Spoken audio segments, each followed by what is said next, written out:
Do you drink alcohol? No.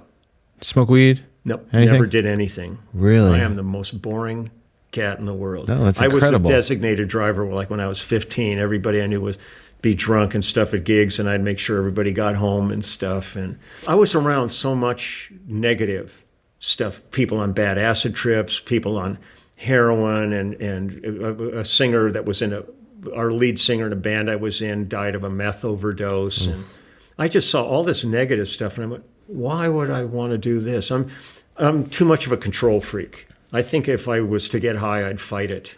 Yeah. So for me, it's just easier to be, but I was never judgmental about it. If people can do what they want, I just didn't want to see people hurting themselves. Yep. And also, I don't think that's boring at all. I think a lot of kids and younger artists are catching on to that. Like, even when they come in the studio, it's not like party time or, maybe it's someone just smokes work. a little weed, but other than that, it's, you don't see blow or it's, Yeah, I want to have a good life. And, how you live in your 20s is how you're going to be in your 30s, 40s, and onward. Look at you. You're, healthy, playing sessions every day, doing a YouTube channel. If you had drank your whole life. Oh, no, I wouldn't be. I probably wouldn't be sitting here. Exactly. Yeah. You talk to Luke, about how he feels about what he did back in his days of drinking and stuff as compared to how he performs and plays now.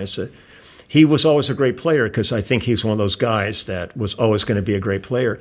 But just when he's there, with you, it's the best. You don't want to be dealing with this guy who's, next thing you know, he's going to be hanging over your shoulder and you're going to be carrying him back to his hotel room. You lose too. That's when you booze, you lose. And my dad too. He committed suicide in 2009. Oh Jesus! A crash of 2009 destroyed him. He was going through 3 divorces and had drinking issues. And my grandma was a very bad alcoholic and never got her license. I identified that when I was like 35. I was like, I'm done with this shit. I was just done. Yeah. I was talking to Luke about that, and Jeff Jampole, who kind of helped me with some things. He manages the Doors estates and stuff. But it's just balance with anything. It's hard, man. Yeah, work, life food, is really sex. hard when it's going perfect. Yeah. So when you start adding all these other things to the equation, I was so glad when Luke finally cleaned up because it was so hard being around him. There were times that I thought he was going to be killed just because he was being so horrible.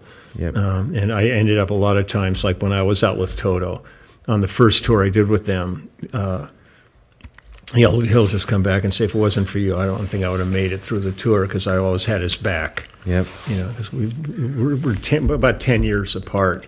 I think he just turned like 66 or something like that, and now I'm going to be 77. So he would just lean on me all the years, but when he finally just called it, I'm done with all. Especially seeing Mike dying and Jeff dying, and so many of the cats have died, and you just go, you got young kids, man.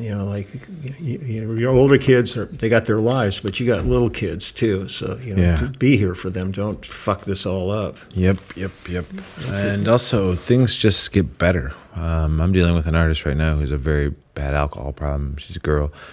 And when you're like 26, you think a certain way, but when you're 32, you think a completely different way. Yeah. And when you're 40, you're just like, yeah, I just want to hang out and sit down for a little bit. It's like things that matter then don't matter, 8 years later, or even 3. And it's like when you're 27, your brain is finally fully developed at that point. Yeah. It's like these kids are 20 years old and they have no idea what's in store. And it's a ride.